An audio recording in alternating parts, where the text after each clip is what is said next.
The richest man in the world is forced to make a difficult decision when billionaire Elon Musk gets a surprise call from his father, who has become estranged from him, demanding $20 million for an enigmatic mining project. However, what starts out as a straightforward request for money swiftly devolves into public arguments, blackmail, and the discovery of distressing childhood secret. The tech visionary must choose between caving in to pressure and refusing to back down as Elon Musk intensifies his demands and threatens to reveal Elon's private childhood journals. His final response, given by deeds rather than words, will disclose not only the real nature of their relationship but also a revelation about legacy, family, and overcoming the past that no one anticipated. One phone call that will alter everything starts this emotionally charged true story. Elon Musk stared at the holographic display of the newest Mars rocket designs while tapping his fingers on his glass desk. His SpaceX office had floor-to-ceiling windows that let in the afternoon sun, which created long shadows throughout the space. Outside, jumpsuit-clad workers shuffled between enormous rocket components like ants constructing something bigger than themselves. Knowing that the computer would record his command, he addressed the empty room, increase the fuel capacity by 3%, and demonstrate to me how our landing weight is impacted by that. The numbers on the display changed in real time as it shifted. Elon grinned. They were drawing nearer. Mars was no longer merely a fantasy.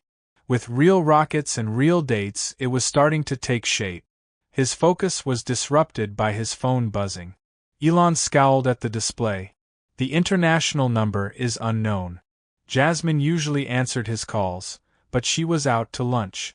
Something caused him to pause as his thumb passed over the decline button. South African country code. He hit the accept button. Elon is this person. Quiet. Then a clearing of the throat. Hi, son. Elon gripped the phone more tightly. That voice. It still felt like a physical blow to him after all these years. Papa, he said in a flat tone. A long time has passed. Elon Musk responded, 5 years, 2 months, as though he had been keeping track. It's difficult to get in touch with you these days. Elon turned away from the rocket designs and swiveled in his chair to face the window. I'm occupied. What are you looking for? There was a lingering question. Elon heard what sounded like ice clinking in a glass in the distance. In South Africa, it was evening. Errol was most likely sipping his whiskey at night.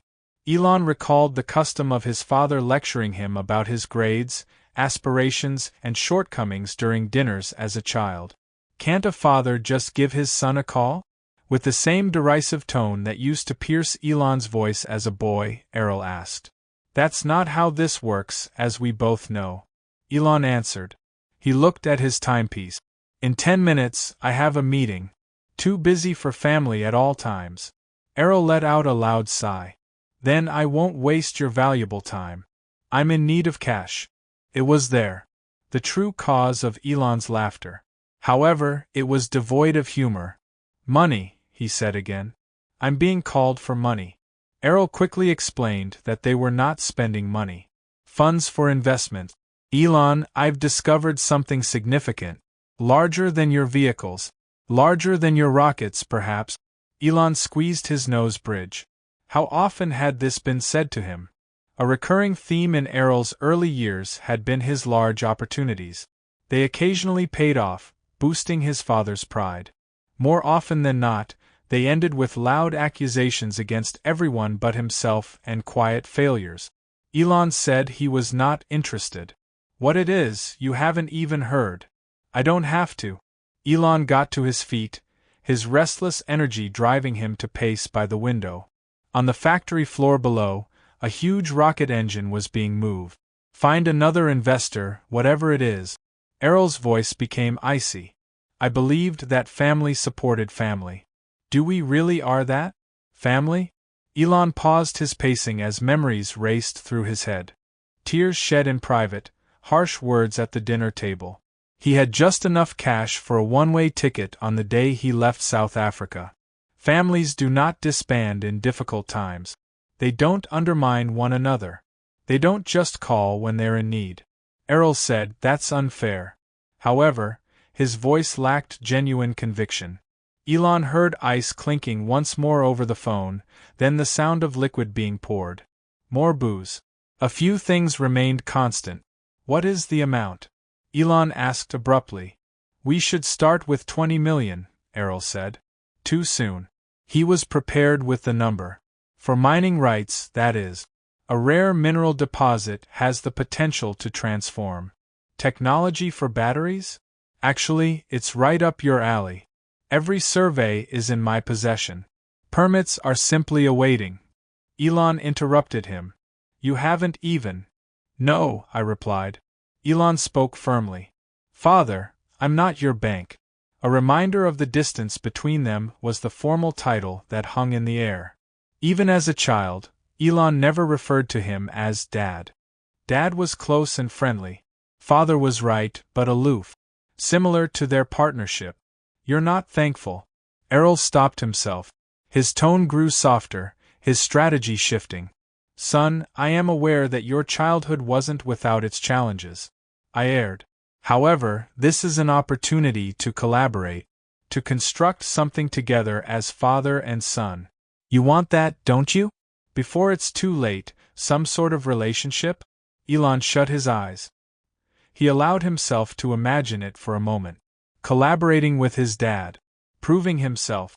Obtaining the acceptance he had been longing for. Ego. The fantasy was gone as fast as it had appeared. After they burned, some bridges were irreparable. Asking for $20 million is not the first step in a relationship. Silently, Elon said. Elon pondered whether the call had dropped because of the prolonged silence. Errol then said something. His voice was cold. "Don't you think you're so much superior to me? While your father sits forgotten in Pretoria, the great Elon Musk is making a difference in the world." There was a slight slur in the words. The whiskey was starting to work. "However, I created you. You began everything with me. I'm owed by you." And there it was. The calculated charm is being broken by the real Errol. Elon was simply exhausted, not surprised. "I'm so over this cycle that hasn't altered. I must give it some thought," Elon said. He needed the call to end before old wounds widened anymore, not because he was thinking about the request. Errol cautioned them not to take too long. "There is interest from other investors." One more lie. Errol's stories were always accompanied by other investors. Knowing he wouldn't, Elon said, "I'll give you a call. Son, don't let me down again." Even after the call ended, Elon could still hear Errol's voice. "Don't let me down once more." As though Elon was still that boy of 12 demonstrating a rocket design to his father. Drawing in a notebook, I saw Errol's expression shift in a matter of seconds from interest to contempt. After putting down the phone, Elon returned his attention to his holographic rocket. Not just drawings, but actual rocket. Dreams solidified via labor, suffering, and willpower.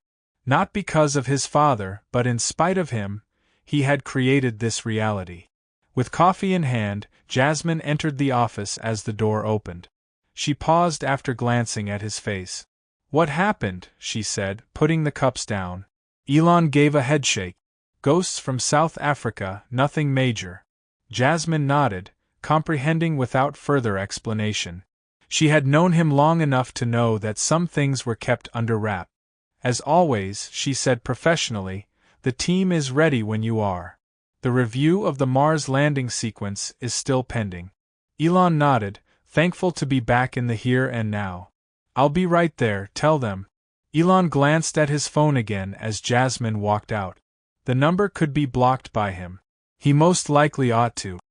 He chose to just turn the phone face down and move on, leaving the past behind him like a rocket shedding, with its first stage burning up anything unnecessary for the journey ahead.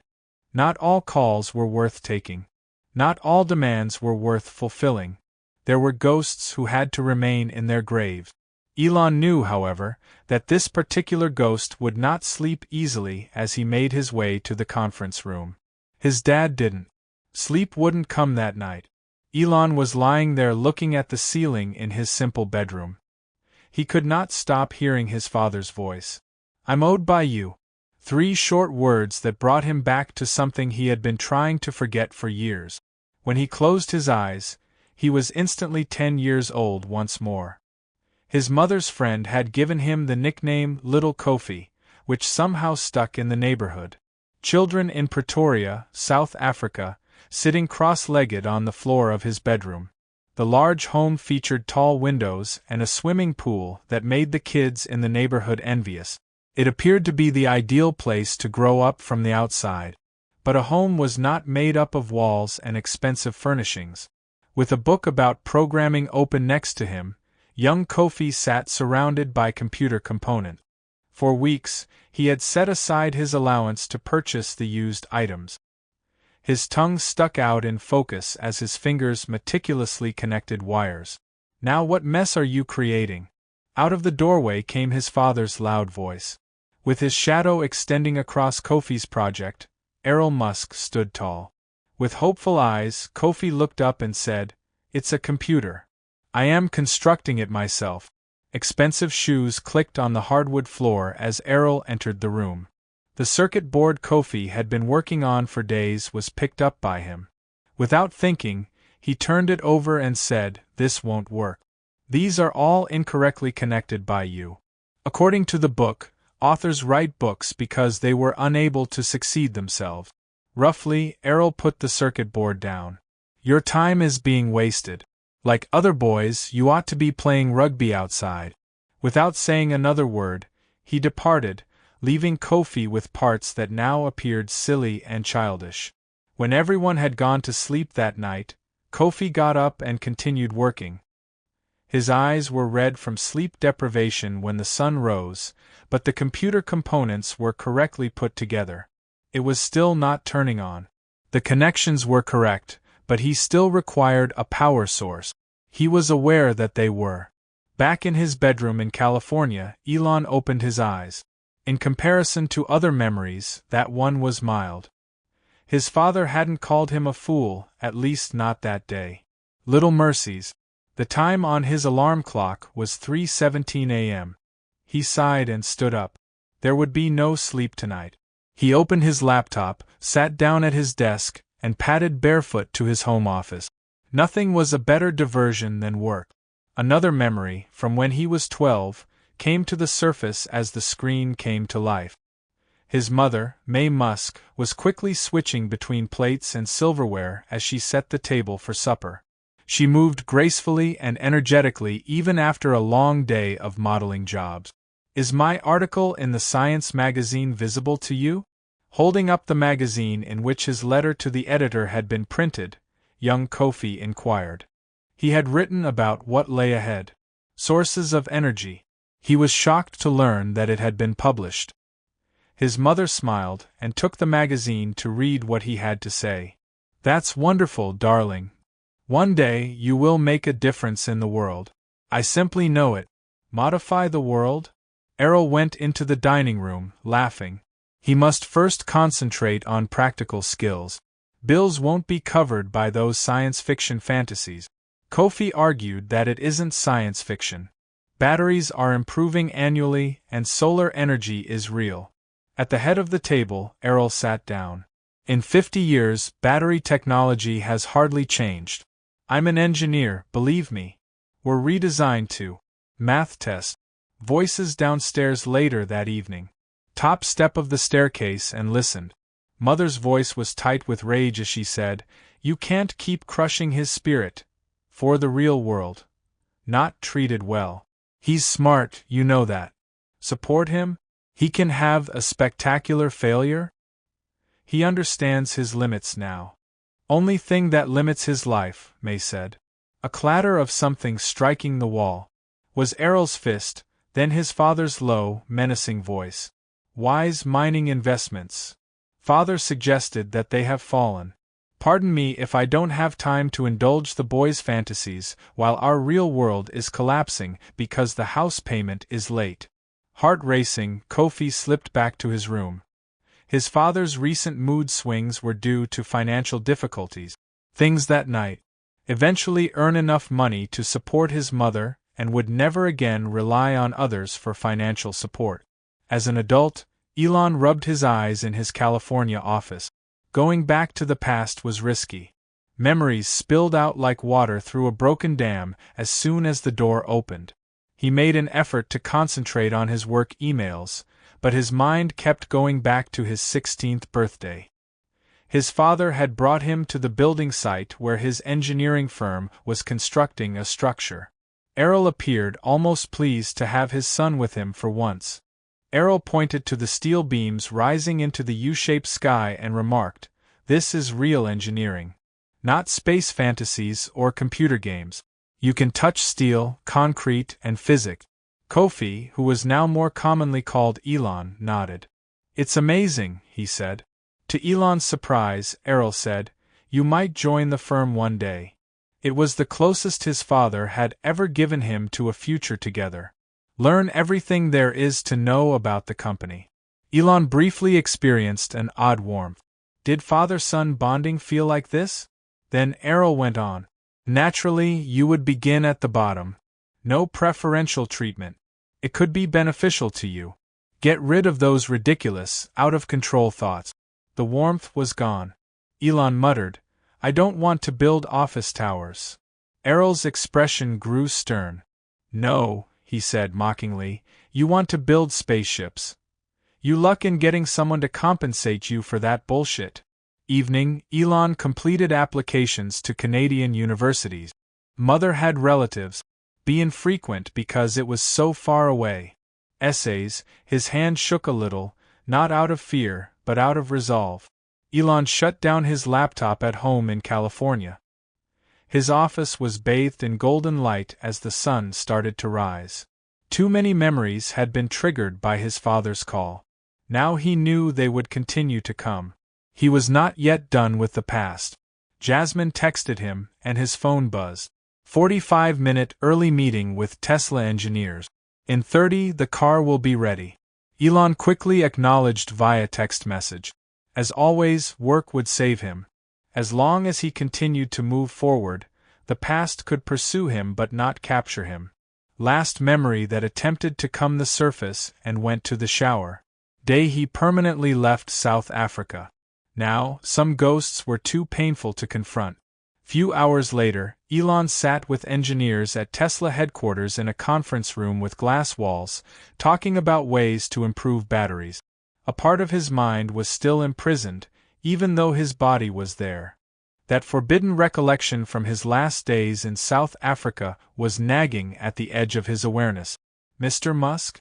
He was drawn back by the voice of a young engineer. "How do you feel about the new cooling system?" Elon forced himself to concentrate by blinking. Once more, show me the models of heat distribution. The memory he had been battling all day finally surfaced as the presentation went on. He had only been in Canada for a few months at the age of 17. His scholarship offers and acceptance letters from universities littered the kitchen table. As his sister Tosca barraged him with inquiries about Canada, his mother smiled proudly. "Are you going to see Moose?" After every sentence, do they actually say, "eh?" Older brother's adventure that only a younger sibling could have, she asked. "If I spot any moose, I'll send you photos." Likely always say, "eh?" Shoulder, his mother put her hand. "Utmost admiration," she said softly, "is only the start." Warm air immediately became cold as the front door slammed. Holding a newspaper in one hand and a briefcase in the other, eyes swept over the papers on the table. "This?" was clear from the university logos, he asked. Protective tone, Elon's mother announced that her son had been accepted to Queen's University in Canada. Briefcase down, his expression unreadable. "Bring up this plan, Canada?" Father's eyes and said, "I'm telling you now." Errol said in a falsely composed tone, "You're wasting opportunities here." Elon interrupted, "My contacts at the engineering firms, I don't want to be an engineer like you. I want to study computer science and physics." Errol chuckled. The tone is abrasive and contemptuous. "And what precisely do you do? Construct spacecraft?" The word tasted bad and he spat it out. You must mature, boy.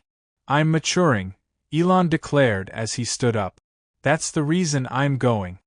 His dad's expression darkened. Do you believe you can be successful without me? Without my contacts? What's my name? Yes, Elon replied. Errol just took a step forward. You're doing something wrong. The real world isn't ready for you. Elon retorted, because you've prevented me from it. You've destroyed every thought I've ever had. All the dreams you've chuckled at. I've been getting you ready. Elon cut in, you've been controlling me. And now it's over. No amount of shouting could have made up for the ensuing silence.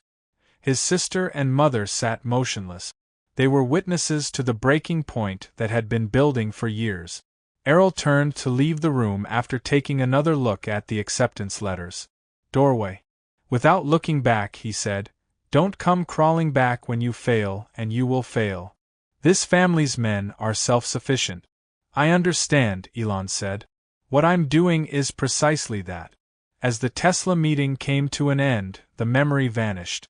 When the engineers left, Elon was by himself with Jasmine, who looked at him worriedly. She said plainly, You're somewhere else today. Elon gave his eyes a rub. Simply exhausted. Didn't get enough sleep. Isn't that your father's call?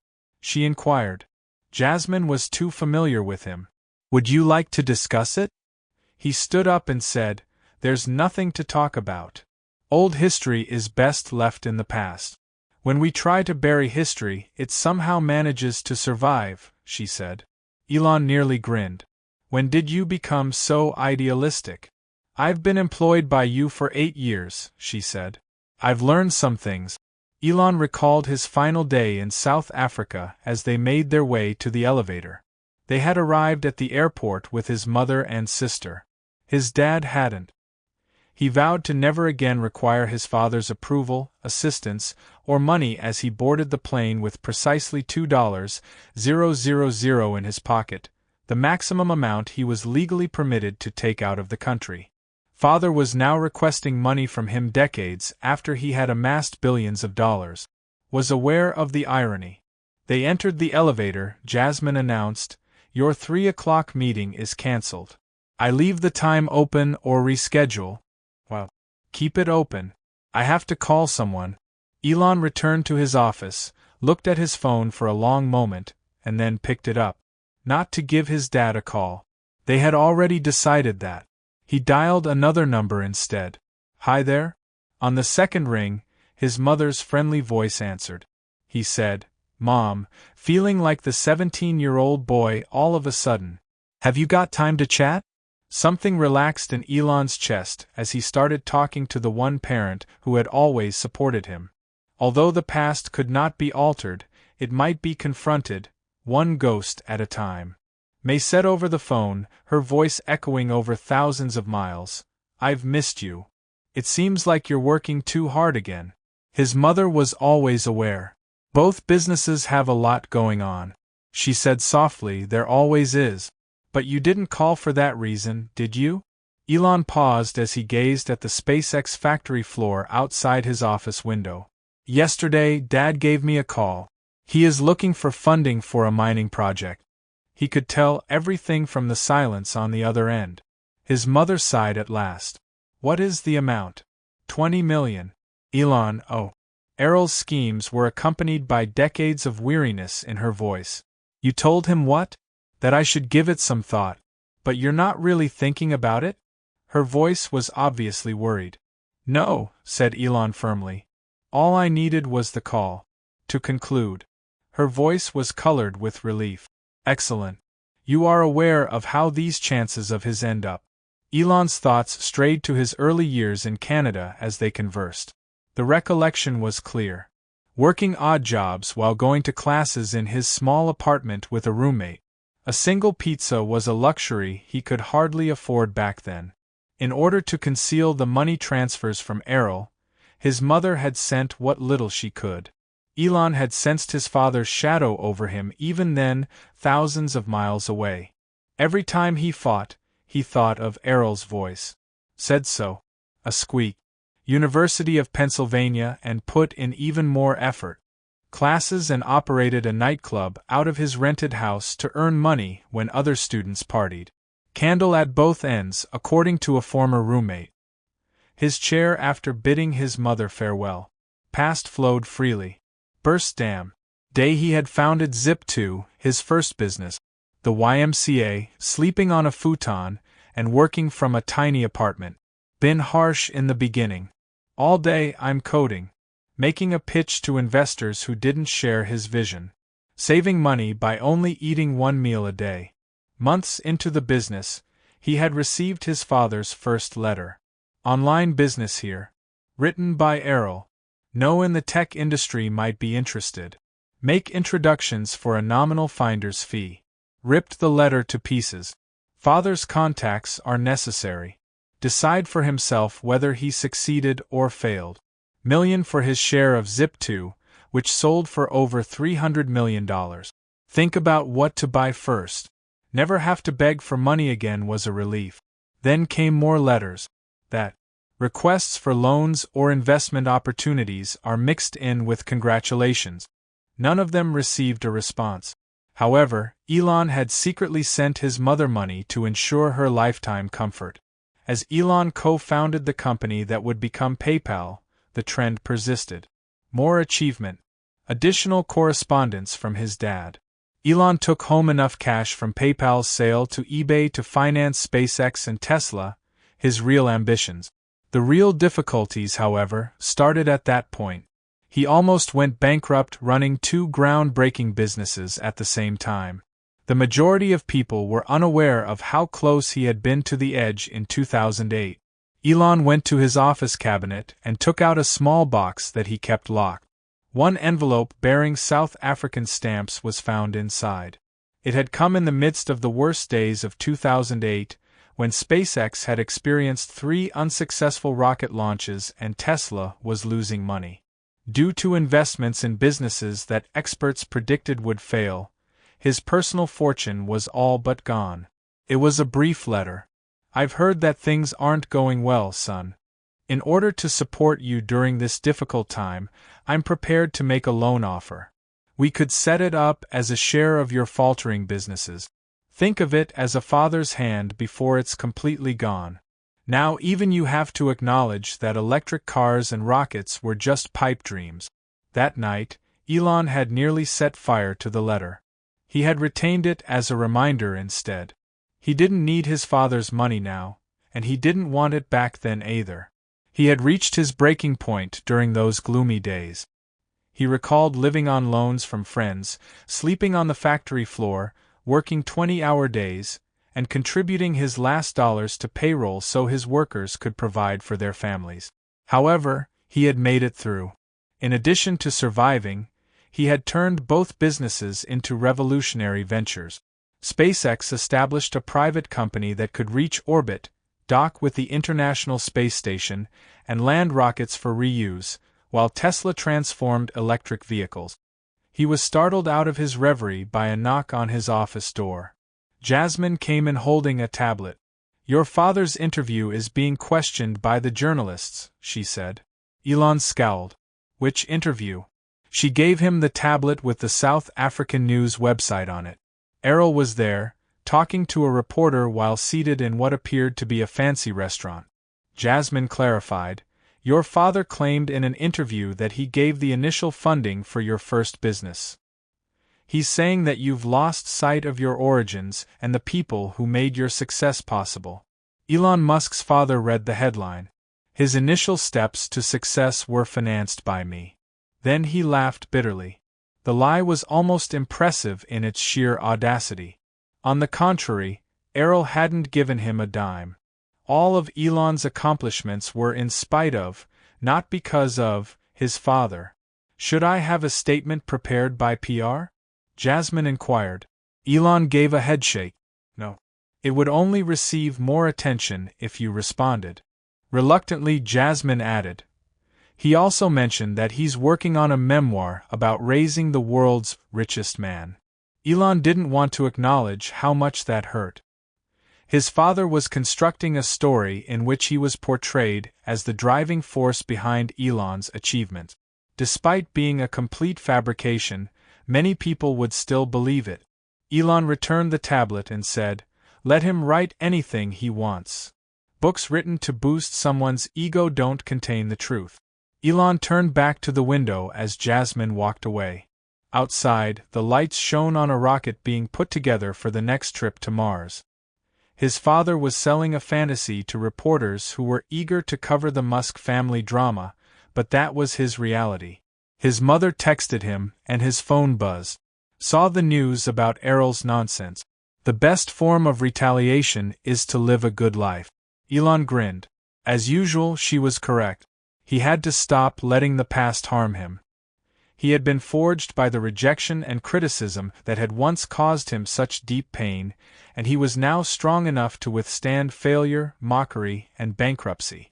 He could demand anything from his father. He had nothing for Elon to prove. No longer.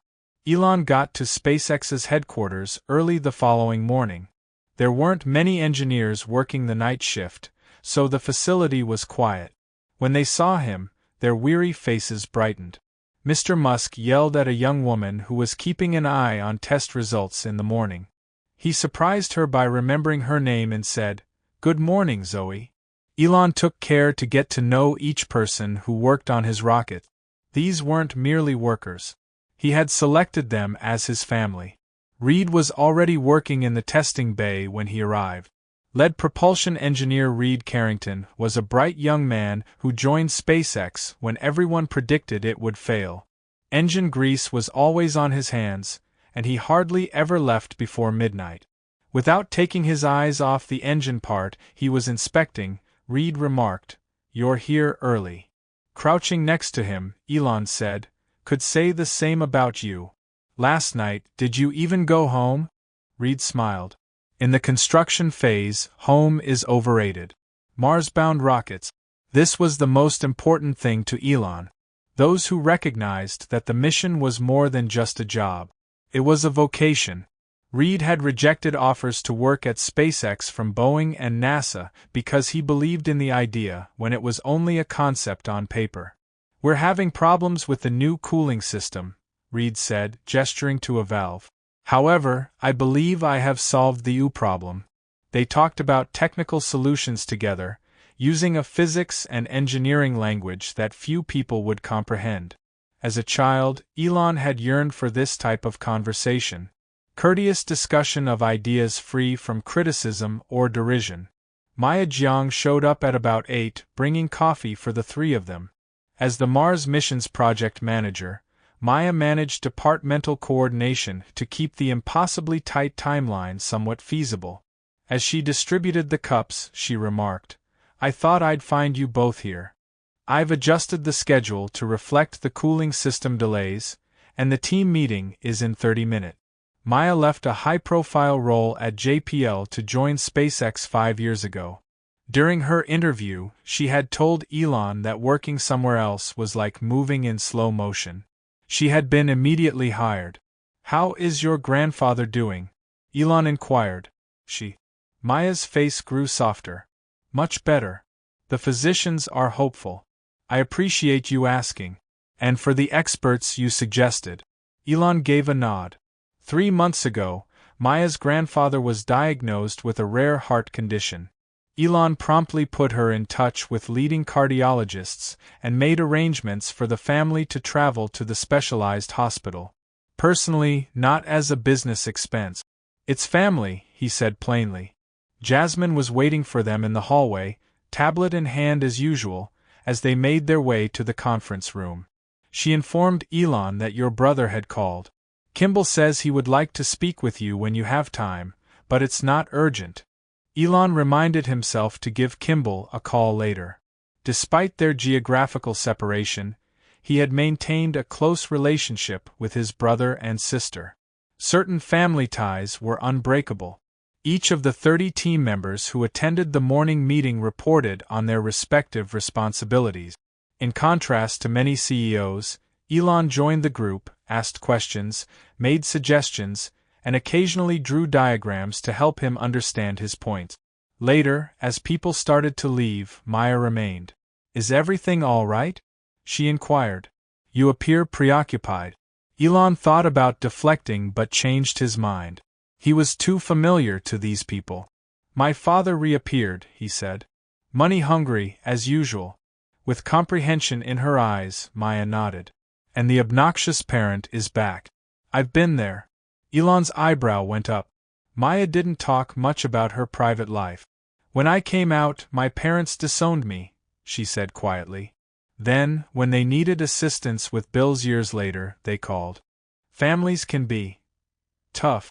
"What did you do?" Elon inquired. She shrugged a little and said, "I helped them. I didn't want to become like them, not because they deserved it. However, I also establish definite, unambiguous boundaries." Elon nodded, appreciating her viewpoint. This was his creation. At his businesses, a place where individuals could be themselves, where past experiences and wounds were accepted but did not shape the future. Later that afternoon, Jasmine came in with a peculiar look as Elon was going over designs in his office. "Your father is also on the internet," she said. She would gladly tell him to leave, based on her tone. Elon gazed at his phone's blinking light. How did this number come to him? She clarified that he claimed it was a family emergency when he called the main line. "A son should always take his father's calls," he said in response to my question. Elon felt a flash of anger. It was almost comical how familiar the emotional manipulation was. "You want me to tell him what?" With her hand hovering over the phone, prepared to hang up, Jasmine asked. This, Elon realized, was the difference. He had established a family that respected boundaries. They challenged without crushing, and they supported without suffocating. His father had never been anything like them. Elon decided to let him know that he was unavailable. Jasmine grinned forever. With delight. "Family support, not demand," she added as she turned to go. "It appears that he is unaware of the distinction." When she was gone, Elon watched his teams at work below from his window. Engineers working together are resolving issues that most people believed couldn't be resolved. This was his true legacy, not just the businesses or the technologies, but also the innovative and respectful culture he had established. He learned what family shouldn't be from his father. And Elon had produced something better as a result of that traumatic experience.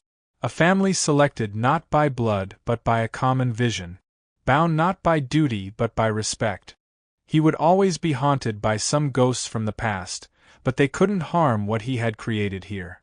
At least that was really his own. It was 3 days before Errol called again. Elon nearly thought that his father had given up, but he knew that this was only the beginning. When money was at stake, Elon Musk never gave up easily. On Thursday morning, the storm made landfall. Jasmine sneaked into Elon's office while he was in the middle of a video conference with Tesla engineers, her expression tense. Without breaking the call, she slid a tablet in front of him. An exclusive headline from a prominent business magazine read, "Elon Musk speaks out," on the screen. "I owe my son everything." As the meeting went on, Elon's stomach grew tense, but he maintained a neutral expression. He didn't pick up the tablet and read the article until the call was over. He had not anticipated how bad the interview would be. Errol asserted that he had given seed money for Elon's initial business endeavors, supported his education, and provided ongoing career guidance. Errol claimed that Elon had lost sight of his origins and the principles I instilled in him. Errol told the magazine, "I'm reaching out now because a son should honor his father, not for myself. I only ask that he back a mining project that would create jobs in South Africa." Despite having billions, he is unable to contribute even a small amount to his country. The article featured pictures of Elon as a child that he had never seen before. Publicized family moments without his permission. "He's attempting to exert pressure on you," Jasmine muttered. Elon took the tablet and sat down. His ability to find leverage has always been strong. PR wishes to make a declaration. Comment is being sought by a number of other outlets. Elon gave a headshake. No answer. However, the statements he is making are false. For her, Elon finished. Just responding gives them legitimacy. However, the story developed over the following few days. Other interviews surfaced, including ones with Elon's high school teacher, distant relatives, and former neighbors. About young Elon and his father, everyone had something to say. While many of them were exaggerated, some were outright lies and some were true. Opinions exploded on social media. Trending hashtags included Wand, Pay Your Father, and Musk Family Feud. People taking sides without knowing the facts were common in comment sections. A week later, Reid said over lunch in Elon's office, "This is getting out of hand." Think pieces about toxic family capitalism are currently being written. As she browsed through her phone, Maya nodded. The teams are starting to become distracted by it. Reporters are lingering in the parking lot, attempting to elicit comments from staff members. Elon shoved his hardly touched sandwich aside. This will pass. The news cycle continues. Jasmine said, "Not with your father feeding it.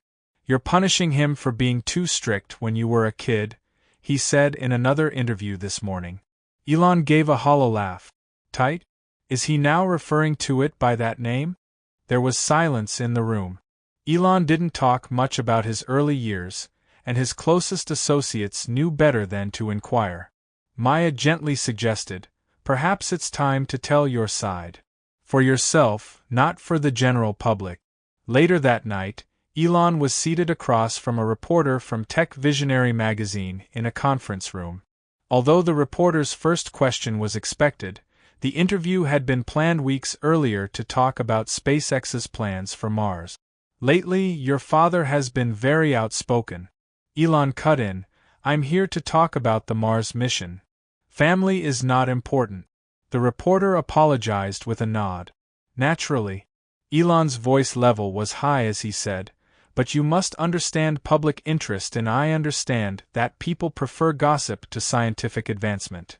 For this reason, rather than walking on Mars, we continue to burn fossil fuels."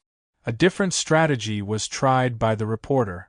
"Many people are inspired by your success story. People are curious about your background." Elon remained quiet for a while. Then, to his surprise, he responded, "My experience of leaving South Africa with nearly nothing shaped who I am. Getting through college." He paused after realizing that failure is merely a step on the path to success, and learning that some individuals will take credit for your accomplishments while denying any accountability for their own shortcomings. The unexpected candor caused the reporter's eyes to widen. "Are you talking about your dad?" Elon answered, "I'm talking about a universal truth. Let's talk about Mars now." The conversation shifted back to technical subject. However, the following day, that one comment garnered media attention. Elon had for the first time addressed his father's claims in public, albeit in a roundabout way. The reaction was instantaneous. In Itihjano, Errol conducted 3 interviews. One day, pretending to be a loving father who had given up everything for his kids, only to be left behind after Elon achieved success. In one interview, Errol challenged him to answer who had purchased his pricey computer equipment. Find out from whom he learned to read blueprint. Success doesn't just happen to a son. The circus expanded. Family loyalty and toxic relationships were discussed on talk shows. Based on statements made in public, psychologists provided analyses of father-son dynamic. To support Elon Musk, someone even launched a GoFundMe page, which raised thousands of dollars before being shut down for deception by Elon's attorneys. The following week, Elon faced the inevitable at a meeting of Tesla shareholders. An investor stood up during the Q&A period. The man said, "I must inquire about the elephant in the room. Does this family conflict have an impact on business operations? Do shareholders need to worry?" There was silence in the room. They all awaited Elon's answer. Gazing out at the sea of faces, he walked over to the microphone. These were investors who had put money into both his businesses and his future plans. "Now, my companies are my family," he stated plainly. "I answer to the employees here, who are committed to creating a sustainable future and making life multiplanetary. Not ghosts from the past," he said with a faint smile. "Assess me based on the businesses I maintain." Applause broke out in the room. News programs all over the world used the moment as a soundbite. Elon's dedication was commended by some, while his dismissal of family ties was criticized by others as callous. However, Elon felt the burden of his past more strongly than ever in the private moments behind the public battle, when the cameras were off and the offices were deserted. His father's narrative posed a threat to both his personal and public reputation. Recognizing his journey? How much of his identity had been molded by resisting Errol's criticism? How much of his motivation stemmed from his desire to disprove his father? He wasn't prepared to respond to these inquiries. Maybe not even for himself, and definitely not for the general public. The media frenzy was finally subsiding 2 weeks after the shareholder meeting. As reporters, Errol's interviews had decreased in frequency. The same recycled claims no longer piqued my interest. At SpaceX, Tesla was getting ready to introduce a new battery technology, and attention was once again on the impending rocket launch. Elon's personal phone rang while he and his team were going over the launch sequence. He took a quick look at the screen. The name of his sister, Tosca, flashed. Her calling during business hours is unusual. He left the meeting and said, "I have to take this. Proceed without me." He replied in the corridor, "Tosca? Is everything all right?" His sister spoke in a worried tone. "Dad is here. He's in the medical facility." Elon gripped the phone more tightly. "What took place?" "They believe it to be a heart attack. Now that he's stable, but..." She hesitated. "Elon, he's calling for you." He felt a complex wave of emotions. Anger, guilt, suspicion, and worry are all vying for control. "When?" he inquired. "This morning. I only recently learned." Tosca's tone grew softer. "I am aware of the complexity.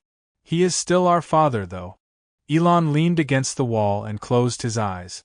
The news still came to him more strongly than he had anticipated. Imagining Errol by himself in a hospital bed, pleading for his son. "I'll come," he said. Even as he said the words, the decision was taking shape. "Give me the hospital's information." He hung up the phone and stood still in the corridor. Was something wrong with him? Was this one more ploy?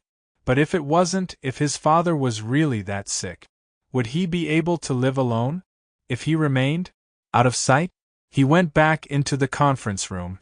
"I must visit South Africa. Emergency in the family." Jasmine started rearranging his schedule right away, while Maya and Reed looked at each other with concern. "Can we do anything about it?" Maya inquired. Elon gave a derpy headshake. "Maintain operations here. I will return as soon as possible." His private jet sliced through the night sky in the direction of South Africa a few hours later. Elon sat by himself in the cabin, observing the darkness below. 3 years ago, he had flown to South Africa for his mother's birthday. He had been out of the country for almost 10 years prior to that. His father had called for him, so he was coming back now. He was aware of the irony. Memories arose like bubbles in still water during the lengthy flight. They weren't all bad. Errol had occasionally shown glimpses of the father Elon had desired. These were infrequent but genuine moments. Instructing him on how to operate the workshop's tools. At a science fair project, a nod of approval. A hand on his shoulder following a particularly challenging school day. However, criticism or apathy had always swiftly eclipsed these brief moments. Elon could think of 10 unpleasant memories for every happy one. Elon was ready for anything that might happen by the time the plane landed in Pretoria. He would act like the good guy and provide assistance if this was a real medical emergency. He would permanently leave if it was manipulation. Typical of South Africa's overburdened healthcare system, The hospital was state-of-the-art but understaffed. In the hallway outside their father's room, Tosca greeted him and gave him a firm embrace. "Thanks for coming," she said in a whisper. "It has great significance." "What's up with him?" Elon inquired. She said, with a note of suspicion in her voice, "Surprisingly good for someone who supposedly had a heart attack.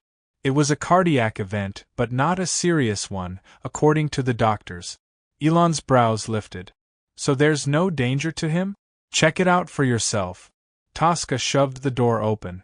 Elon Musk was sitting upright in bed inside, looking remarkably healthy for someone who had reportedly been on the verge of death. When Elon came in, his eyes glowed. "My boy," he said in a firm voice. "You arrived." Elon walked toward the Y-bed, intently observing his father. He had grown old, of course. His face was lined, and his hair was completely gray now. However, he reached for Elon's hand without showing any signs of weakness or pallor. Errol put a hand to his chest and said, "The doctors say I had a close call. Makes a man consider the important things in life." Elon refused to accept the offered hand and stayed upright. "What were the doctor's exact words?" Errol's eyes flitted in something. "Are you annoyed?" "Maybe. Or shame. Mild cardiac episode. If they hadn't discovered it sooner, it might have been worse." "I understand." Elon looked at the medical chart, the 4-stand, and the monitors. It all seemed plausible enough, but there was a strangeness. "Why did you ask? For me in particular?" Errol's face melted into what could have been real feeling. "Son, near-death experiences tend to make priorities clear. I wanted to talk about the future with you." "The future," Elon said again, his suspicions intensifying. "What sort of future?" Errol moved in bed and grabbed a folder from the nightstand. "I've got to show you something. There is an urgent matter that cannot wait any longer."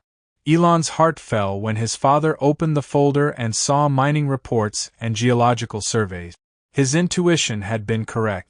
To get him here, the heart attack had been blown out of proportion, possibly even made up. Reconciliation had nothing to do with the urgent summons, which was about to reveal its true purpose. Elon flatly stated, "These are mineral surveys," glancing at the documents his father was excitedly laying out on the hospital bed. Errol's voice was colored with excitement as he replied, "Not just any minerals. The materials your car company needs are rare earth elements, which are essential for batteries." Elon gazed at his father, anger and disbelief mingling. "To tutor me, you pretended to have a heart attack. Show me how to mine surveys." Errol defended himself by saying, "I didn't fake anything. My heart did exhibit abnormalities, according to the doctors. I just made sure your sister knew how urgent it was." Tosca, who had been silently watching from the doorway, sounded indignant. "Incredibly so. I'm heading out for coffee." She walked out, shutting the door more forcefully than she had to. Elon breathed deeply, alone with his father. Worried about a man who apparently couldn't even be honest about his own health. He had rescheduled important meetings and flown halfway around the world. He turned to the door and said, "I'm going." Errol called sharply, "Wait. You're not even interested in seeing what I've found? This might be worth billions of dollars." Elon hesitated in spite of himself. "So why do you need my investment if it's worth billions?" "A genuine opportunity such as that would be seized by any mining company." Errol's face changed, almost to a cunning one. "Due to my desire to keep it within the family. Consider Musk Minerals supplying Tesla with materials directly. Vertical incorporation. Removing the intermediaries. It's precisely the type of business plan you've consistently supported." "What is the precise location of this deposit?" Elon inquired, growing suspicious. Errol gestured toward a map. "Province of the Eastern Cape. Lovely region that hasn't been affected by extensive mining." Elon recognized the area at once. It's protected land. It is almost impossible to obtain mining permits there. Errol grinned mischievously and agreed, "Nearly impossible. But not for someone with sufficient funds and the right contact. I just need $20 million to get the rights before someone else does." Elon examined the survey documents more closely and saw that they were dated 2 years prior. You've been putting this off for a long time. Errol acknowledged that he was waiting for the right time. Until now, the political and economic environment was unfavorable, Elon said, or you couldn't find any other investors. In order to get to me, you had to lie about your health and manipulate your own daughter. Errol dismissed this charge with a wave, like it was a small annoyance. Extraordinary opportunities occasionally call for extraordinary actions. His voice was lowered conspiratorially as he leaned forward. Elon, this might be more significant than anything you've done. Larger than Tesla. Greater than SpaceX. Your greatest legacy may be Musk Minerals. Elon repeated incredulously, my legacy, or your own. Errol insisted it was ours. Building something that would surpass even Elon Musk's prior achievements, father and son. It was there. Beneath the business proposal lies the truth. This had nothing to do with money, minerals, or even family. Errol's goal was to contribute to Elon's success. Securing a portion of it. This can be evaluated by my teams, Elon stated impartially. The materials might be of interest to Tesla if it's genuine. Errol grew gloomy. I'm not going to offer Tesla this. My son is getting it from me. This is a family-run company. Family, said Elon. The term hollow. You don't stop using that word. However, family members are honest with one another. For business meetings, family members don't fabricate medical crises. Errol said, letting everything go, you owe me this. Pre-teens. Your education was funded by whom? With whom did you begin your life? Who gave you all of your engineering knowledge? Elon chuckled. A scathing noise devoid of humor. Have you persuaded yourself of that? That you paid for my schooling? That you encouraged me to pursue my dreams? I set the table with food.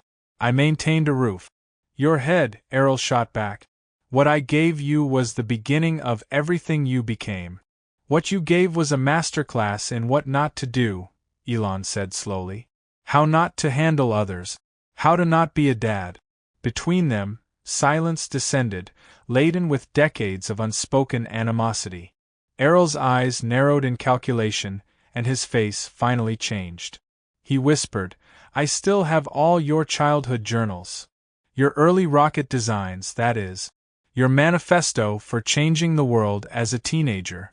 Even the poems you wrote in grade 10 following Melissa's breakup with you. Elon became motionless.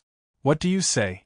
Errol went on to say, the media would love to see the great Elon Musk's humble beginnings. Or your rivals.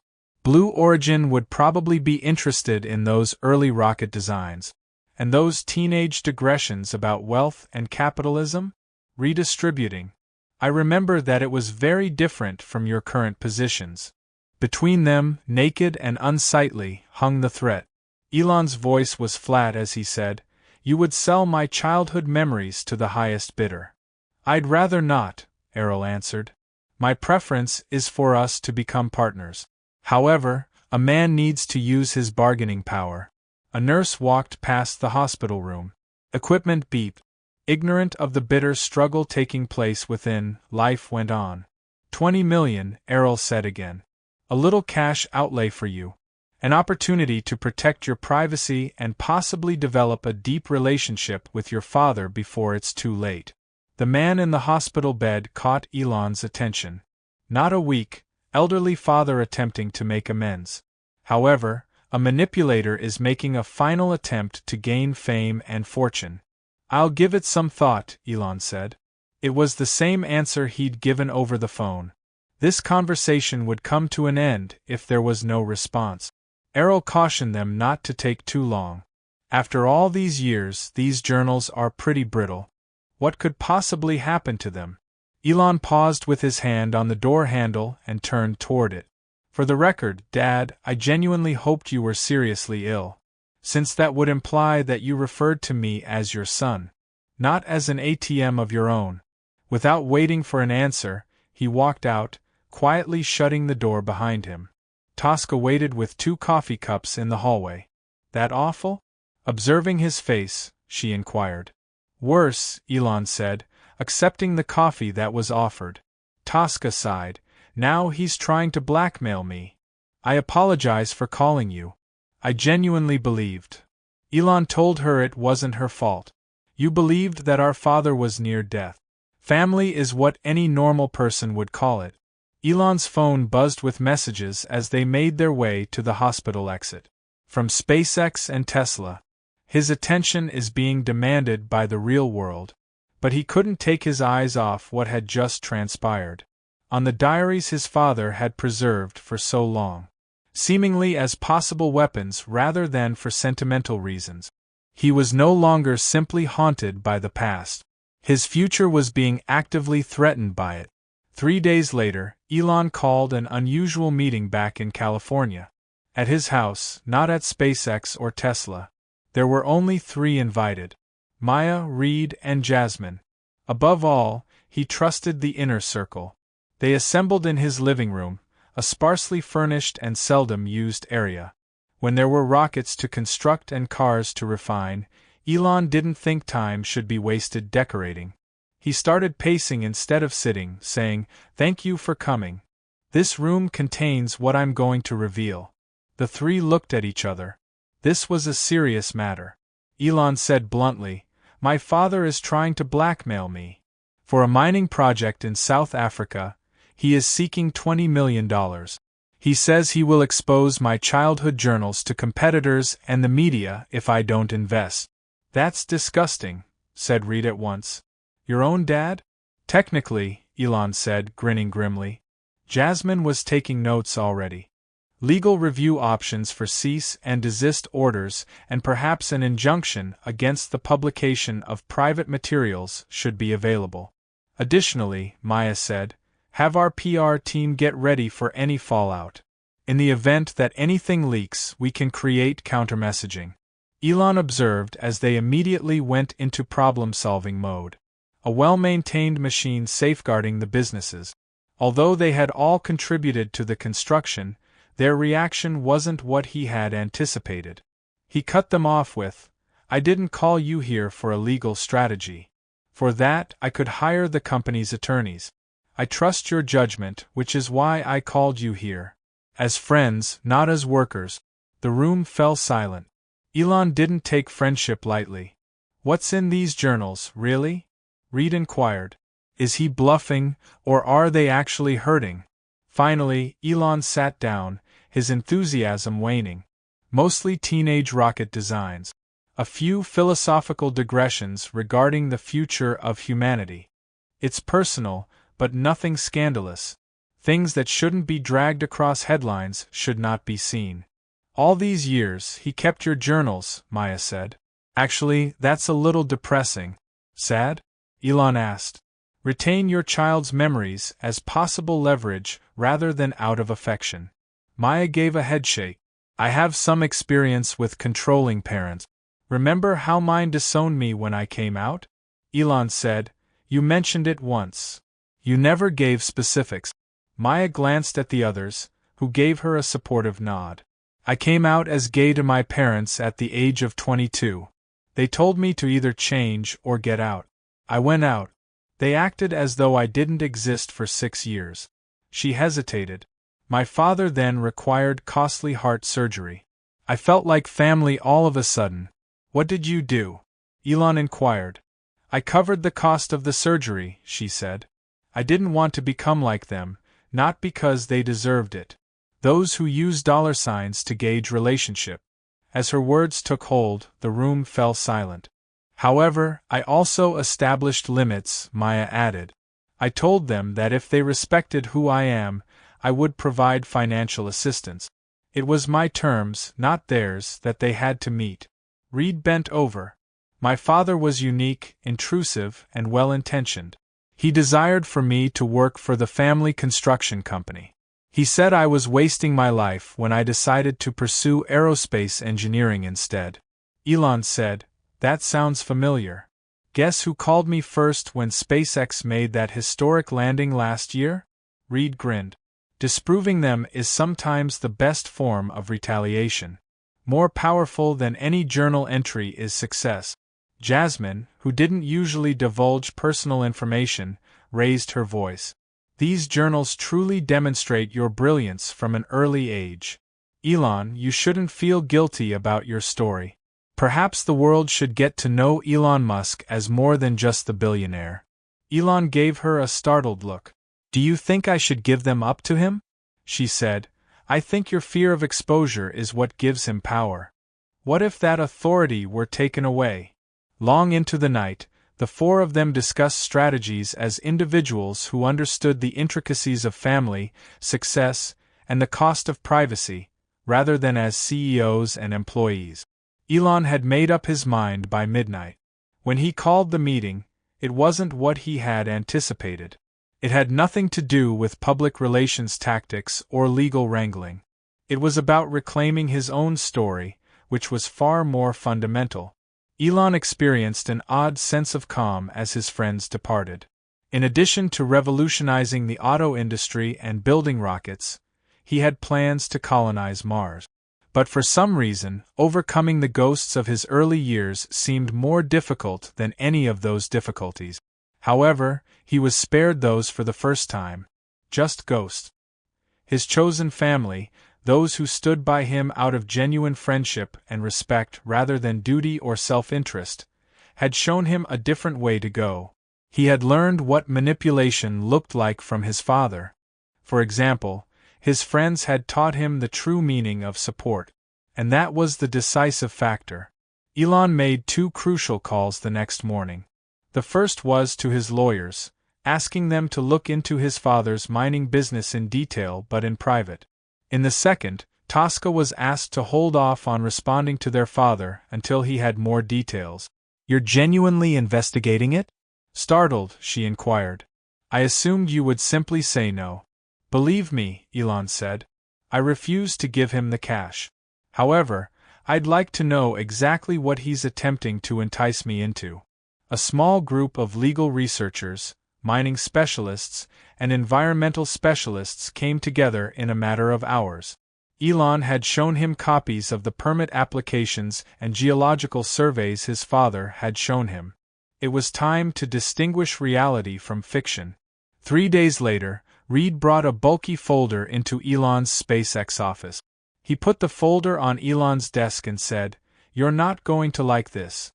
There were legal documents, environmental impact reports, and satellite photos of the area Errol wanted to mine in the eastern Cape Province. The results were concerning.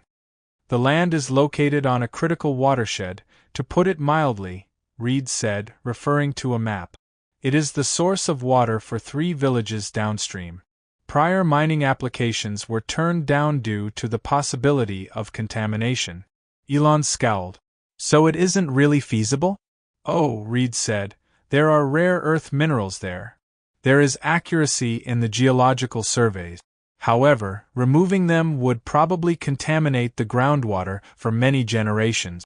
It wouldn't be touched by any business with environmental standards. My dad is aware of this, Reed said with a grim nod. The rejections are known to the public. He's hoping that your influence and money will outweigh the environmental concerns. Elon leaned back in his chair, a sick feeling spreading through his stomach. So he's not just asking me to invest in a business. He's also asking me to help him destroy a protected ecosystem and jeopardize local water supplies. It gets worse, Reed continued, flipping to another document. He has already been using your name to attract early investors. What? Elon sat up straight. Check out this investment prospectus. It strongly implies that you're already on board and just need to make a formal announcement. Reed pointed out a particularly misleading paragraph. According to our sources, he's already raised nearly $2 million based on these claims. Elon became enraged. Using his name without authorization was bad enough. Using it to deceive investors and potentially harm the environment was unethical. That evening, Elon scheduled a video call with his father. No more games. No more manipulation. It was time for clarity. Errol responded quickly. His face filled the screen. Son, I was hoping to hear from you. Have you considered my proposal? I've done more than consider it, Elon replied coldly. I investigated it. The Eastern Cape mining project is a potential environmental disaster.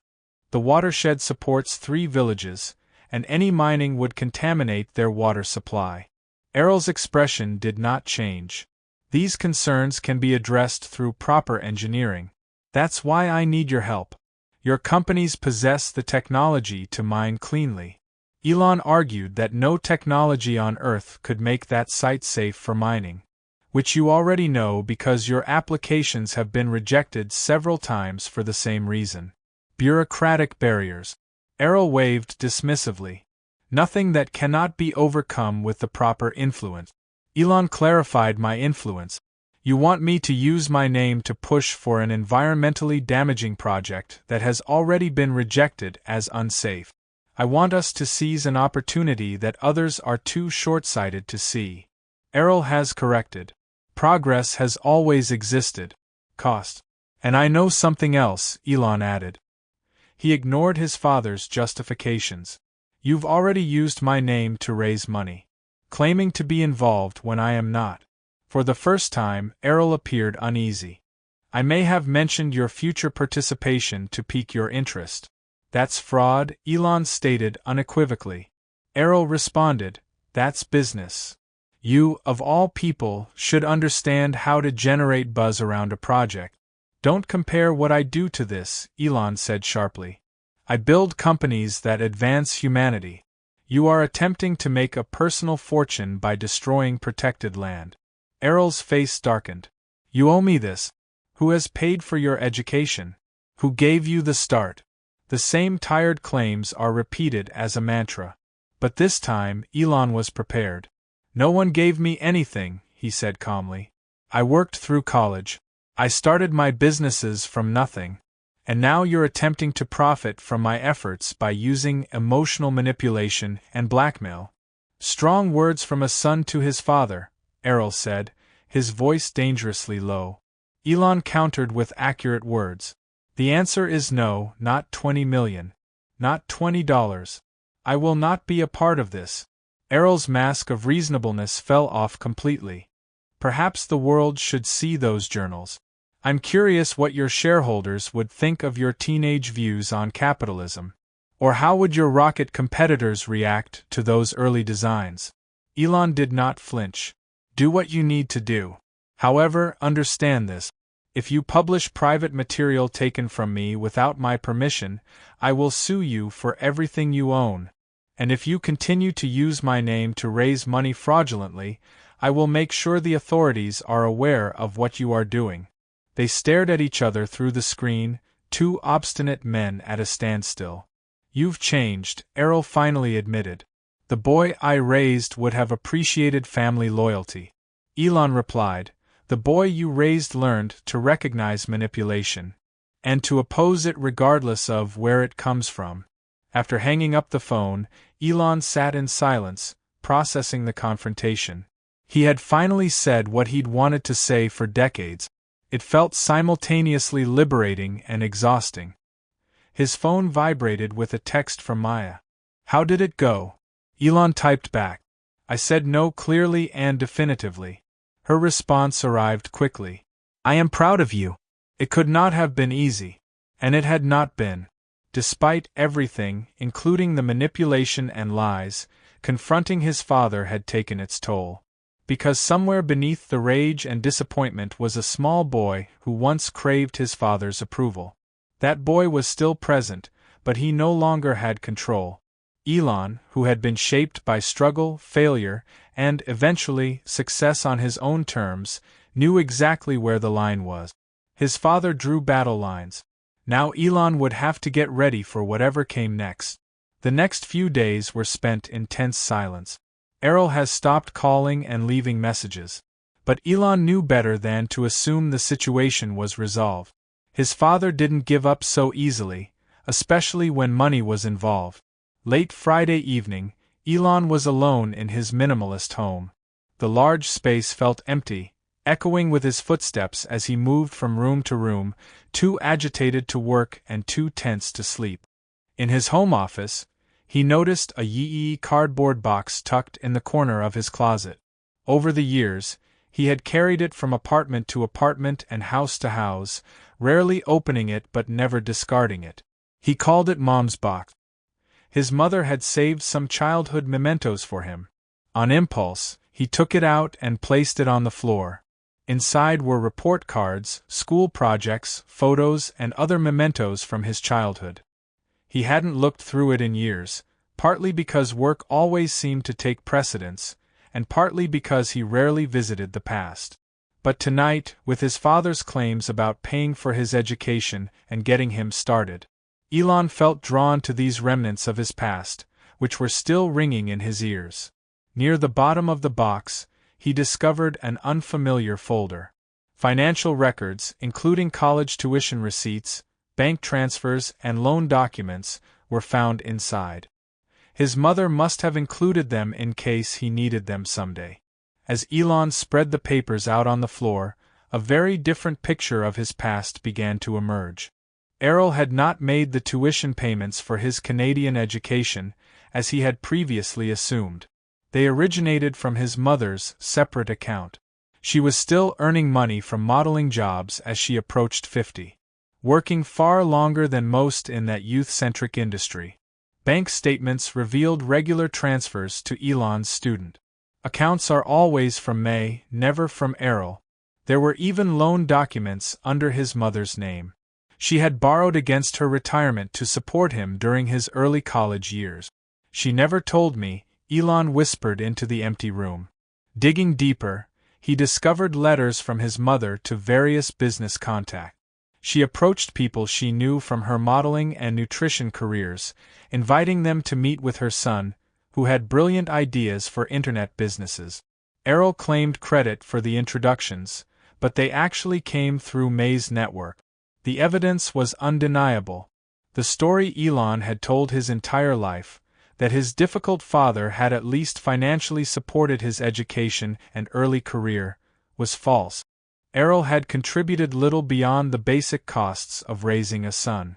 Even so, Errol's business ventures frequently failed in May. All these years, Errol had taken credit for others' sacrifices, and Elon, intent on breaking free and forging his own path, had never questioned the narrative.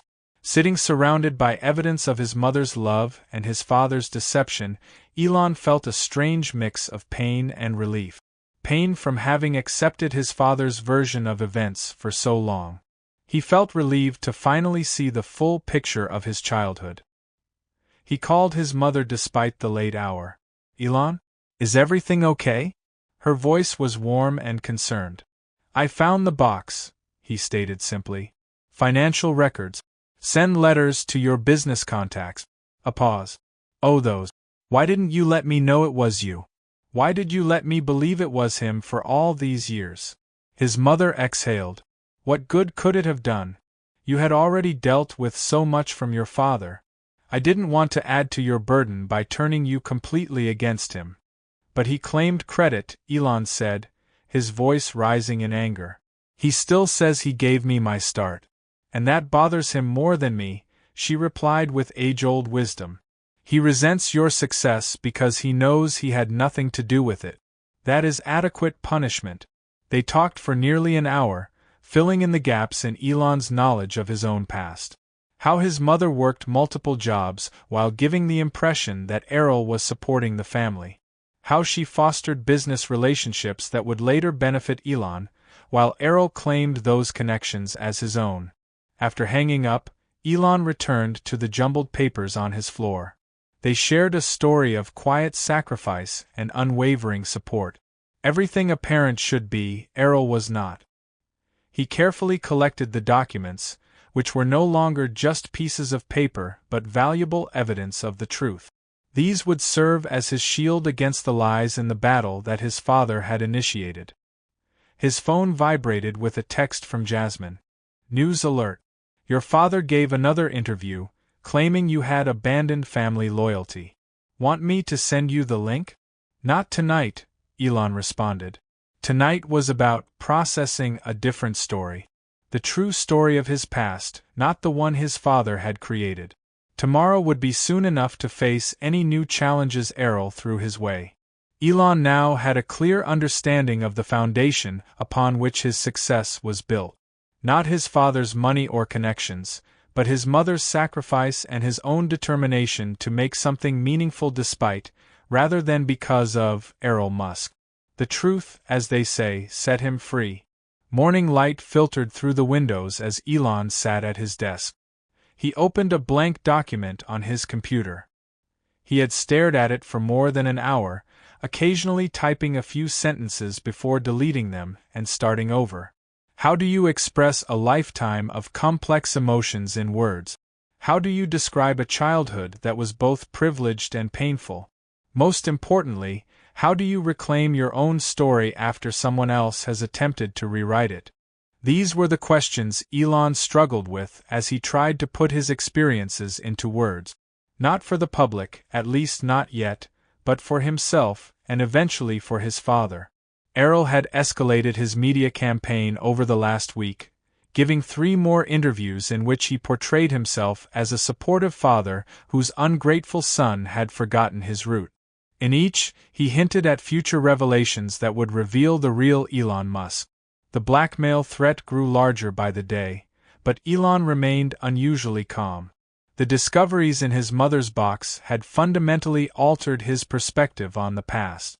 Jasmine knocked on his office door and entered with her tablet.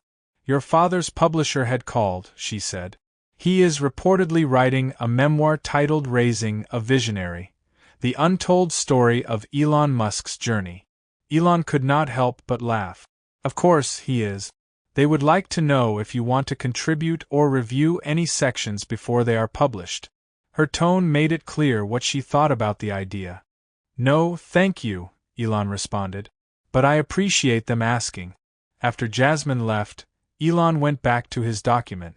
Words started to flow more freely now. He wrote about growing up in South Africa, his early interest in books and computers, and the combination of privilege and emotional neglect that defined his childhood. He wrote about his mother's quiet strength, working multiple jobs to support her children while giving the impression that their father was the provider. He wrote about leaving South Africa with little money, working his way through college, and the early challenges of launching his first business. He wrote about failure, exploding rockets, Tesla's near bankruptcy, and the moments when everyone said it couldn't happen. And he wrote about perseverance, which had gotten him through the darkest times. By midday, he had 20 pages. Not a full autobiography, but enough to tell the story as it really happened. Not in the way his father portrayed it. He called Reed, Maya, and Jasmine into his office. They had stood by him throughout this ordeal. They deserved to know what he had planned.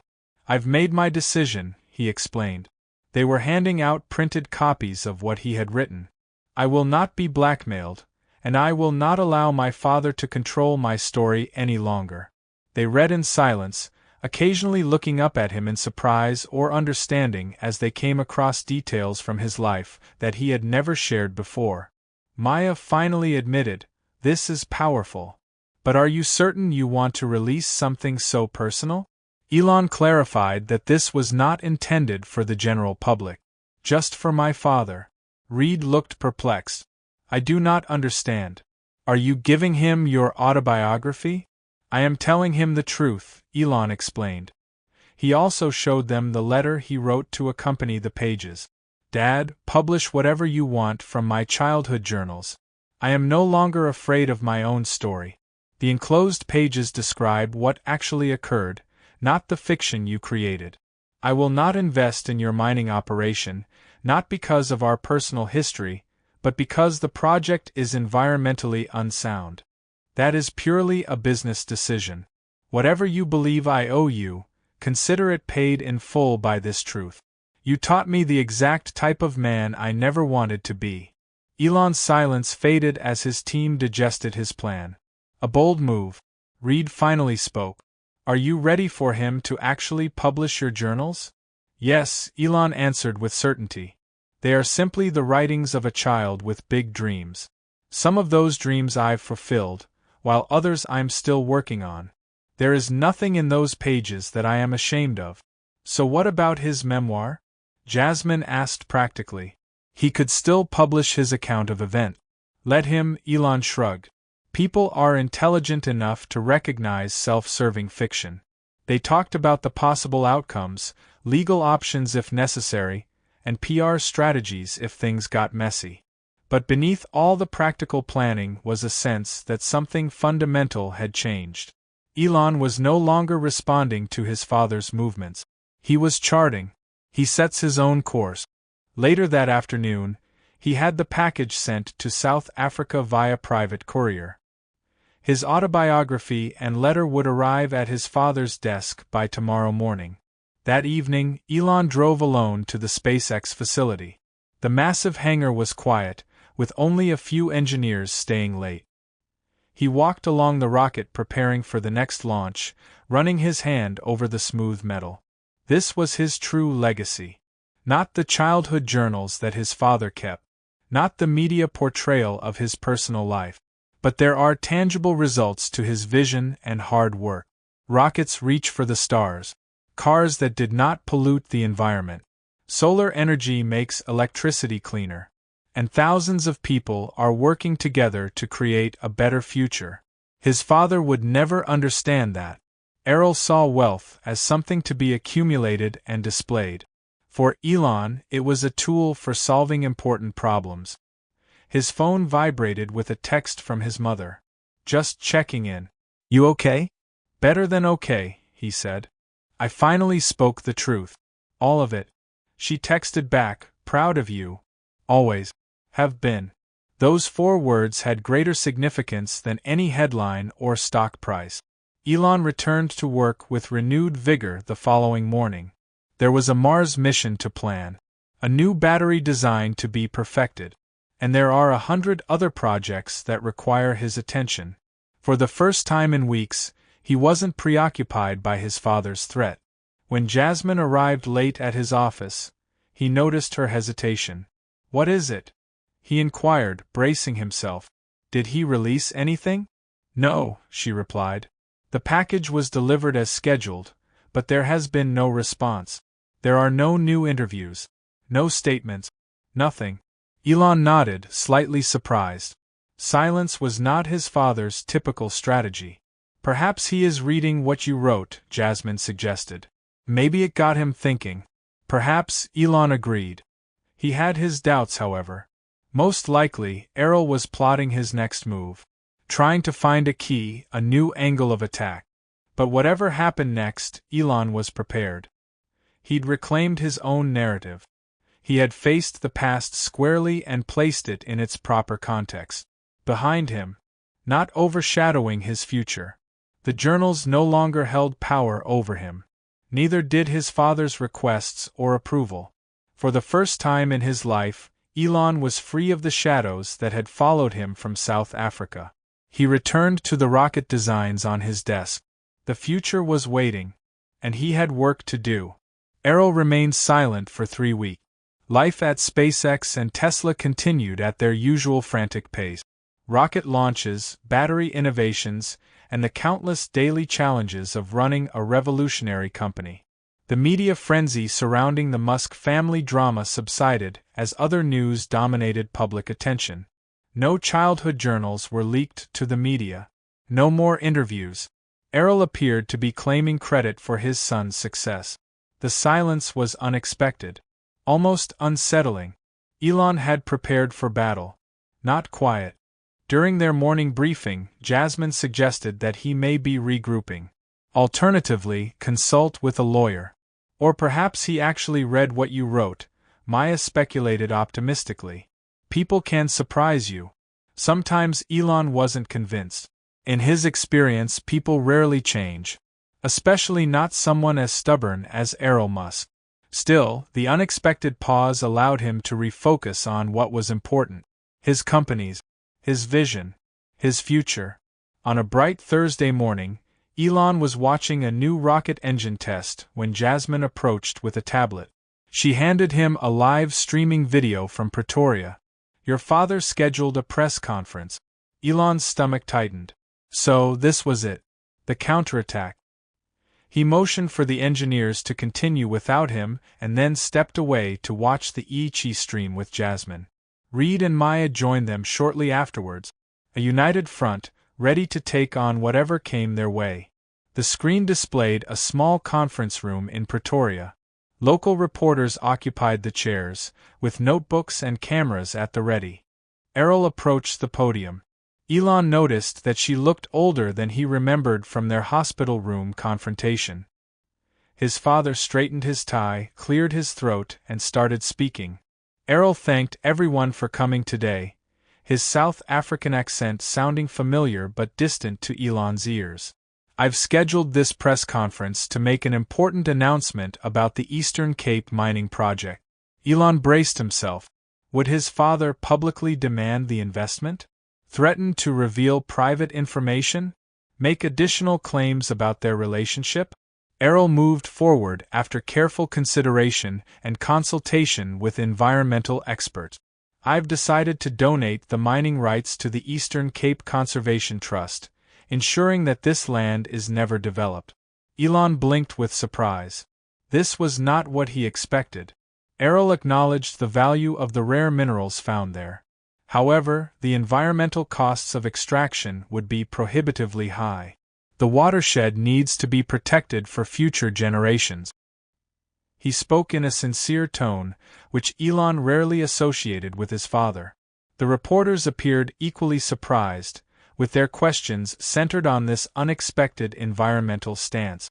What led to this decision? One journalist inquired. Your previous statements indicated that you were actively seeking investors for this project. Errol paused, and Elon thought he noticed something vulnerable in his father's expression. Errol concluded that every father hopes to teach his children something valuable. Sometimes the children teach the father instead. The simple statement lingered in the air. Errol took no further questions, concluding the press conference as abruptly as he had begun it.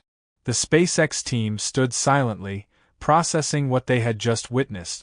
Did he just give you credit for changing his mind? Reed asked. Maya finished. I believe he did. Without using your name or making it about himself, Jasmine continued, sounding impressed despite herself. Elon said nothing, still struggling to reconcile this public display with the manipulative father he knew. Was this genuine growth? Or another calculated move in a game he didn't yet understand? 2 days later, a package came from South Africa. Jasmine brought it to Elon's office, and both of them looked at it with caution. Should I open it? She offered. No, Elon replied, taking the package. I will handle this. He opened the box carefully while alone in his office. Inside were his childhood journals. They all returned without condition or threat. Along with them was a medical report that Errol had not shared during their hospital room visit. A diagnosis of early cognitive decline. A single letter accompanied these items. Elon, I'm getting my affairs in order while I can. The attached medical report explains why. There is no need for concern or contact. I'm being well looked after. I transferred the deed to the Pretoria family home to the May Musk Future Innovators Fund. The house will house young technology students from disadvantaged backgrounds. Your journals belong to you. They always have. I kept them not as a form of leverage, but because they were the only record I had of the brilliant child I couldn't understand or support. You succeeded, but not because of me. Regardless, it is your victory and my loss. Elon reread the letter twice. Emotions he couldn't identify washed over him. There was no request for forgiveness, no dramatic apologies, just a simple acknowledgement of truth that had been decades in the making. The phone at his desk rang. His sister Tosca is calling from South Africa. Did you know? Elon inquired immediately. What about his diagnosis? She admitted it had been a few months. He made me promise not to tell you. He stated that he needed to handle things in his own way. And the Conservation Trust? The Student Housing Foundation? Both are genuine, Tosca confirmed. Legal documents were signed last week. He's changed since he received your package. More reflective. The doctors say this can happen in the early stages. Clarity increased prior to the decline. After the call, Elon sat with his journals spread across his desk. Teenage handwriting contains rocket equations, business ideas, and philosophical questions about humanity's future. The pages that had once appeared so threatening were now revealed for what they were. The first drafts of dreams he was still working to realize. He placed the journals on his bookshelf, making them visible rather than hidden. The past no longer held power over him.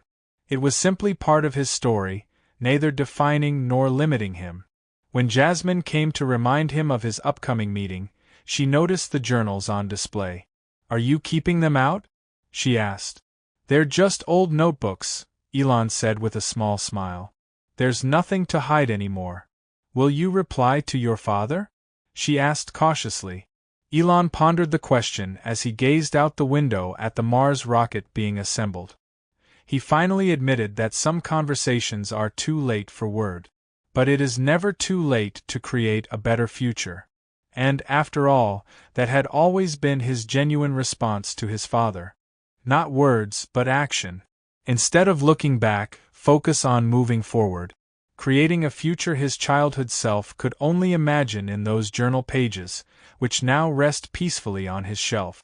3 months later, Elon stood on the observation deck at SpaceX headquarters, watching his team prepare for the most ambitious rocket launch to date. If successful, this mission would lay the groundwork for the Mars colony he had envisioned since childhood. 5 minutes until launch. A voice was broadcast over the speaker system. Reed sat beside him, monitoring data on a tablet, while Maya used her headset to communicate with the ground crew. Jasmine stood quietly nearby, ready to face whatever came next, as she always did. Reed reported that everything looked good. Weather was perfect, and Elon nodded, his gaze fixed on the gleaming rocket in the distance. So much of his life had culminated in this moment. All those early designs in his journals, all the failures and setbacks, all the times people told him it couldn't be done. His phone vibrated with a text message from his mother. "I'm currently watching the live stream. I'm so proud of you. Always has been." A small smile spread across his face as he replied with a simple, "Thank you." His relationship with his mother had gotten even stronger in recent months. The revelations about her quiet sacrifices to support his education had prompted longer, more open discussions about their shared history. May had finally allowed him to set up a foundation in her name to help single mothers pursue education and career advancement. Her legacy was intertwined with his own. Errol had received no further contact other than a brief email from Tosca informing him of their father's condition. The cognitive decline was progressing, albeit slowly. Errol had moved to a memory disorder care facility, where he was reportedly working on a memoir about his mistakes as a father and businessman, rather than raising a visionary as planned. Elon had chosen not to respond. Some chapters did not require additional words. The announcement came just 1 minute before launch. The observation deck fell silent as everyone concentrated on the distant launch pad. This moment reflected years of effort, billions of dollars, and countless hours of problem solving by thousands of brilliant minds. Maya said quietly beside him, "My parents called last week." Elon looked at her, surprised by the personal comment at such a critical time. "They requested permission to visit." She proceeded. "See where I work. Meet my friends." She smiled slightly. "Meet my chosen family." "What have you said?" Elon asked. "I said yes." Maya focused on the rocket. "Some relationships will never be what you want them to be. Others can evolve if you set the proper boundaries." Elon nodded, understanding the parallel she was drawing with his own situation. 10 seconds. The countdown started. As they watched the final moments before ignition, Elon reflected on the previous month's journey. What began with his father's request for money had turned into something completely unexpected. A confrontation with his past that eventually set him free from its shadows. The rocket engines fired. A bright flame erupted as the massive vehicle began to rise. Slowly at first. Then it accelerated toward the sky, bringing humanity's dream of becoming multiplanetary one step closer to realization. Applause and cheers erupted as the rocket successfully cleared the tower. Even Elon, who is usually reserved during launches, felt a surge of emotion as he saw his vision come to life. Later that evening, after the mission had successfully completed its first milestone, Elon returned to his office alone. He opened his safe and took out a small package that had arrived that morning. Something he hadn't told anyone yet. Inside was a handwritten letter from a young engineering student in Pretoria, the first to receive housing in what had previously been the Musk family home. She wrote to thank him for the opportunity and to share her ideas for improving solar energy storage. Drawings and calculations reminded him of his childhood journals. "Your story inspired me," she wrote. "Not only did they succeed, but they also struggled. Knowing you've faced rejection and doubt gives me hope that I can overcome my own challenges." Her letter was accompanied by a newspaper clipping about the May Musk Future Innovators Fund with a photograph of students settling into the converted family home. Errol stood in the background, partially visible, watching the young people set out on their journeys. The final revelation was not what Errol had requested or what Elon had provided. It was that both men, in their own ways, had finally broken free from the expectations that had defined their relationship for decades. Elon's father had desired money and recognition. Instead, he received something much more valuable: the opportunity to leave a better legacy than the one he had been establishing. Elon had also been concerned about his past being exposed. What he'd received was confirmation that his entire story, including the painful parts, could inspire others who were going through similar struggles.